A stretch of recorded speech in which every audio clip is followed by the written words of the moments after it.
That was a round two. Round two. Okay. Okay, and we're gonna get another round two game between Malkiyah and DragOn. It's gonna be next on the menu. Okay. Malkiyah is a really probably the top Russian Zerg there around right now. I've played with him quite a while, some games, so I think I managed to lose all of them. Well done, Wallace. You are truly the Protoss champion that we deserve. Again, Monday, he's going to the map. Yep. So here we go. Can you introduce the players to us? Yes, well, again we have a Zerg, white Zerg at the 5 o'clock position, and it's going to be Malkiyah. It's actually, I think it's pronounced Malkiyah in Russian and also in Bulgarian. And we have DragOn Pain spawning at the 8 o'clock position as the yellow Protoss there. Yeah. DragOn likes to be active in chat. I see him a lot there. So Yeah. I have to say I'm a bit biased in favor of him. I think he was a random player, is he not? No, I think he can play ZVP, he plays ZVP as well, but okay. it's mainly Protoss. Alright. But he can play all. I think he's a fairly old school player and he has a good understanding of all three races. Yeah, and so he realizes that in fact going for Force Expand is probably the best way to open this matchup. Yeah. There are some Protoss players that mix it up a little bit. I'm looking at you, Gem 5. But I want to say something interesting about Malkiyah's nickname. In Bulgarian, Malkiyah means the little one. oh wow. The little one, which is pretty funny. Yeah, because that's a very good StarCraft 2 player. It's the same, but in Bulgarian it means the little one. That's great. Yeah, and how far are Bulgarian and Russian related? Well, I think we understand Russian more than Russians understand Bulgarian because over the years, well, it's history. I mean, the Sarlik was invented in the old Bulgarian state, but it was made for all Slavic nations. And then I think Russian is like 50% based on the old Bulgarian Slavonic language, Okay. which is gone in Bulgaria or something like that. Okay, so a bunch of Russian was poured into Bulgarian, basically. Yeah. Okay, that's cool. Yeah. Well, it's yeah. I mean, I think the languages are still pretty close, but there's some major differences. Okay. Our language is pretty old. Okay, so if you hear a Russian speak, do you know what he's talking about?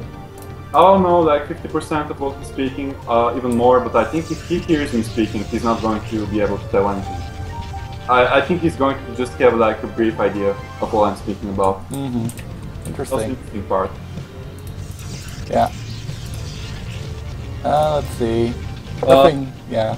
After this history talk, we have fairly normal stuff going on. We have gas for the Zerg. Yeah, well, it's pretty normal timing. I think he went for overpool, or? Yeah, he went to overpool and then went for 2 hatches, but Okay. So I want to talk more history because Okay. when was Bulgaria formed? I think it isn't actually that old of a country, is it? Actually, it was formed in 681. Yeah, it's pretty fresh. Yeah, but there's like documents that state that there was even older states, Bulgarian states, not in Europe but in Asia, the old Bulgarians. And I'm not sure how reliable that information is, but this state here that we're still living in, the Bulgaria, it's formed 681 after Christianity. Yeah. And did you guys participate in World War I, or did you like just? Yeah, we did in both wars. Okay. And we were German allies. Oh, so you're traitors. Yeah. And there's a typical Bulgarian saying about these wars that we usually won the battles for them and they lost the wars for us. Okay, so Bulgarians were really strong in the army? Well, we haven't lost a single battle flag, so we haven't lost a single battle after we were freed from the Ottoman Empire, which is not that long ago. So fighting, that's the bottom line. So how do they teach about the wars in Bulgarian education? Is it like considered a bad thing, or do you like glorify? They stress that we're pretty strong and stuff, and not other people were were screwing things up for us. But I think it's not that true, and I think actually we managed to remain neutral especially in the Second World War. We tried just to remain neutral because both sides were going to crush us, so we tried to preserve ourselves. I think that's the best strategy here. Yeah, we tried it in World War II as well, but then the Germans bomb rushed us and destroyed us in 7 days. That was a bit embarrassing. Yeah, well, that was going to happen to us if Germany, if we were to declare war to Germany, or if we were to declare war to Russia. So we just tried to declare war, but also invite them to our homes and make them feel well, you know. Passing through our country. Yeah, that makes sense. But Hitler was a bit of a nut job and decided 2 fronts is fine, and attacked us as well. And as the guy in chat says, French also didn't lose a single battle, which is of course because they waved a white flag as soon as the soldier came into sight. Yeah. Well, what's the point of fighting anyway? I mean, if you can just avoid the senseless violence and preserve your country, it's better, I think. Yeah, exactly, and just spend that time praising Stephen Wilson, right? Exactly, man. I think everyone should listen to Stephen Wilson. I'm just making an advertisement for him right now. The first Corsair was lost just now, and we see the 5 category into Kaiju Den, Evolution Chamber, into SimCity, Think, Zertink, and we see +1 and Z speed legs, which is fairly normal, and continuing Corsair production. Yeah, so Cannon going down in the main base, afraid of any kind of mutas, or just against Scourge, I guess, could also be the case. Making sure the Corsairs have somewhere to go. Speed coming down. Do you think it's going to go for a kind of zealot timing here, try to bum rush the third base? Yeah, and I think Malkiyah is pretty confident that he's going to be able to hold that off with 1 sunken in both expansions. And I think he's going to have a good amount of Hydras up when those Zeds can come. Yeah. He's going to have about 6 Hydras, 2 Lings, and a Sunken against 7 Zealots. I guess with the drones should be fine, actually. Yeah. It's a good timing. When I do this and I see that the Zerg already has so many Hydras, I know that he's good, because to pull that timing off, you have to be really on top of the macro game and just decision making, when to make drones and when to make buildings and when to make units. Yeah. So speed is complete. It's getting the Groove Spines upgrade now. It's just getting all the Hydra upgrades before going into Lurkers, most likely. And meanwhile, Corsairs are still being produced by DragOn. So he's going to go for some kind of Corsair attack. I think I do that as well. He's just preparing in case Zerg decides to switch to mutas, and he doesn't want to spend like 3 cannons at each of his bases. And he just wants to be secure with the Corsairs and also harass Overlords, which is always good. So Tempo Archives going down, more pylons going down. Do you ever build a robotics bay at this point, even though you haven't seen any Lurkers yet, because you know they're going to transition into Lurkers most likely? I built it. Somewhere around this point. After the High Templars, which are we see that DragOn is building right now, I like to add a Robo just in case. So if I see Lurkers, I just put down the observatory, and I don't get contained. Because it's something I see happen to Protoss very often, that like Zerg builds Lurkers and Protoss doesn't even have the robotics facility until he actually sees the Lurkers. Yeah, I have no idea why people make it after they see the lurkers. I mean, it's logical that the Zerg is going to make lurkers at some point. Yeah. So there's no way just to call the Protoss army with Hydras. It's really hard. You can do the Hydra Mutalisk combination, but you have to micro down the High Templars. Yeah. It's pretty hard to pull off. Yeah. But DragOn, not making that mistake, he actually built a robotics facility just now in his base before he ever saw any lurkers, so yeah, well, he obviously watched my replay, so he knows what's up. And he's adding more gateways. Yeah. Oh, the third base might get denied here by the single ling. As always. Yeah, standard. I hate that. I hate this. I mean, you have to always send the to expand because Zergs always keep a link at all the potential bases. Small engagement with the Zealots against the Hydras, but he backed off when he realized there were too many, so that's smart. 33 Hydras out right now. Have the first High Templar spawned yet? Yes, they have. And they have enough energy, but I don't know if Storm is ready yet. It hasn't popped up, so I presume it's done. I think it's ready, but he's not starting his upgrade for more High Templar energy. But I think he's going to be fine, and Malkiyah is just trying. He's going to set the Hydra as his High Templars. He gets one. Nice, with 6 Hydras. And now the engagement is going on. I think DragOn has a huge army. He's going to be able to counter the Hydras. He gets some Overlords, but it doesn't really matter too much. He gets a bunch of Hydras as well, and eventually they're going to have to disengage. Neither of them really wants to commit to an engagement right now because one player's supply line will be closer. Looks like Malkiyah is going to try and deny a third base, but it's going to be a very bad idea right now. Yeah, I think DragOn is well prepared and good storm there to additionally scare off Hydras. And I think if DragOn is going to be able to hold this third base, he's going to be in really solid position to make the third base push at the third. So as Malkiyah here, do you want to try and force the third base and try to shut it down, or will you just get a fifth base, perhaps, yourself? I think it depends on how confident he is. I think he can do that. He's going to try to counter, to backstab the natural right now.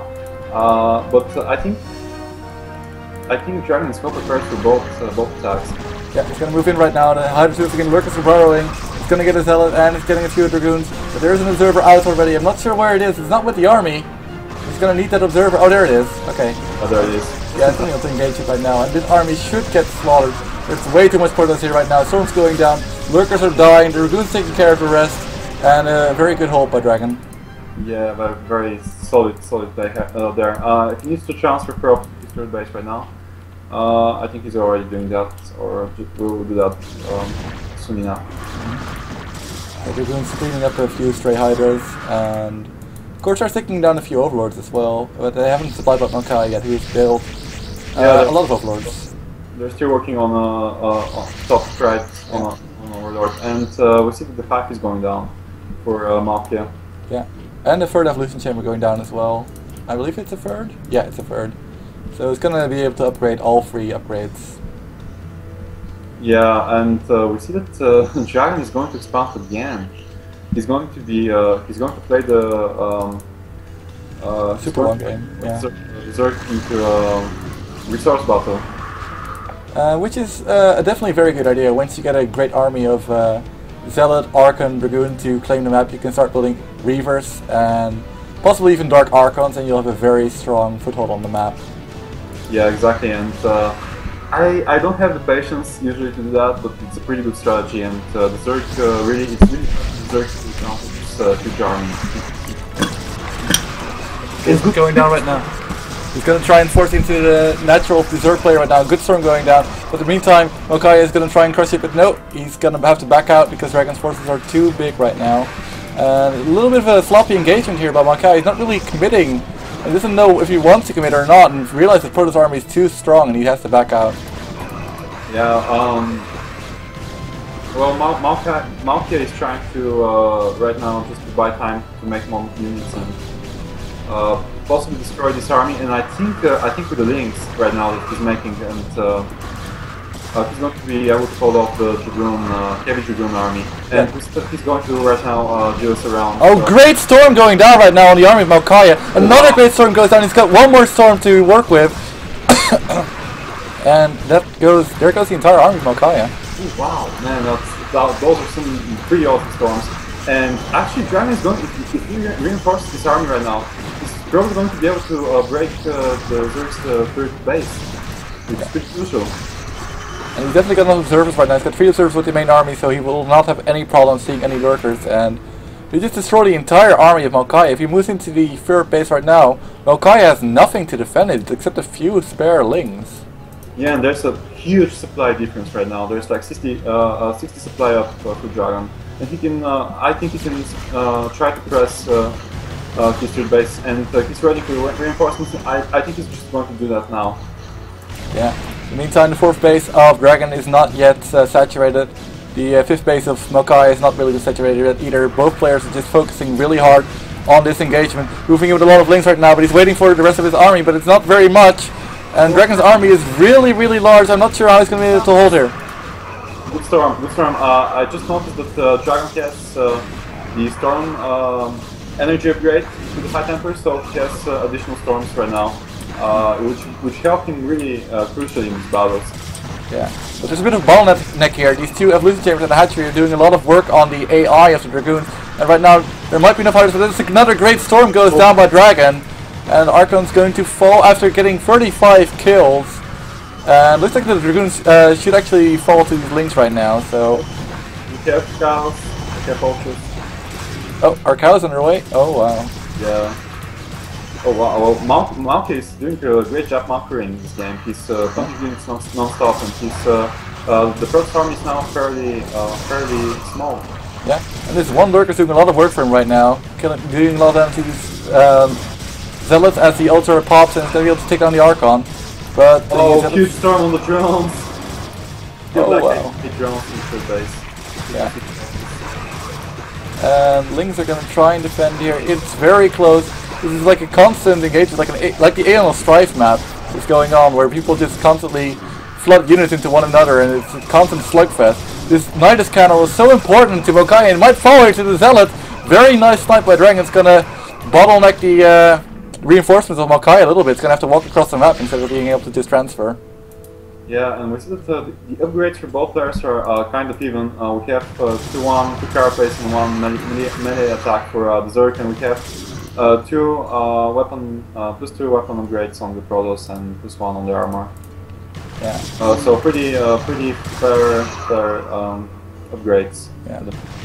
But this is the moment in the game where the balance of power starts switching a little bit when the Zerg gets their Ultralisks out, their Lings out. He's got the +2 upgrade for armor on the altars, but here we go. Zealot's moving into the 5th base of Malkiyah. I'm not sure his forces are going to be able to be there in time, but it looks like he's not really going for it. Is he actually? He's going to try and defend it, but he's losing a lot of drones, and he will lose the hatchery. Yeah, that's pretty good for DragOn. He's going to be able to now put the Zerg in a bad situation of even basis. And I think Malkiyah is on the back foot right now. Really, he's turning to cold, and right now it's DragOn is taking a 5th base. Yeah, so it's going to be 5 base for the Protoss against 4 base of the Zerg, which is really not a situation you want to be in as a Zerg player. But DragOn does need to take the next step. He needs to diversify his army, and he's actually doing that already. He's built his robotic support bay. He's building Reavers as well. At the 12 o'clock. Oh, what's the drop? Oh yeah, there it is. I see it. He's going to now harass the drone line. If Malkiyah doesn't realize this in time, he's going to use wall drones. Yeah, but he does see it immediately. Very nice response time by Malkiyah there. A lot of Ultralisks has spawned for Malkiyah. He's going to try and make something happen here at the 4th base of DragOn. There's nothing there but a few cannons. It should be able to fall very easily. Yeah, but I think crucially, DragOn is his 5th and soon to be 4th base is going to be up. And even if Malkiyah kills this one, it's not going to be a crucial change. Actually, if Malkiyah gets this base and he gets the 3rd base for DragOn, the main and natural already mined out for DragOn. He'd be down to 1 mining base. Yeah, that's true. And crucially, well, with City Reavers now, DragOn realizes that he has to hold this base, and he's well prepared for it. Yeah, he's going to try to break the 3rd base of Malkiyah. If he gets all of these bases while holding his own base, then there's no chance for Malkiyah to really get a comeback here. And there's no counter turn right now. I'm not sure there's any ultras underway. These two rivers were crucial for DragOn. Really well played, good timing, realizing that an attack was going to come evidently. And yeah, the third base for Zerk is going to fall, and Malkiyah is going to be on 3 bases. Yeah, this is dire straits for Malkiyah right now. He is rebuilding the base at the top right corner, but I'm not sure it's going to be enough. An ultra comes down, but it just falls. He's trying to build some lurkers right now to deal better. At the forward base as well. Very nicely done. But Malkiyah's economy is shattered. He's down to 32 drones. We were dropping the main. Wow, DragOn is everywhere. Yeah. So many things at the same time. It's really impressive. Well, this is very well played, and he's mining from 2 bases still, and a fresh new one with gas, and he's 90% winning this game. I don't see what Malkiyah can do. Oh my god, I'm seeing Reavers hitting Scarabs. This is new to me. Oh man, all the drones falling. Just 21 drones for Malkiyah at the moment, and 50 props for DragOn.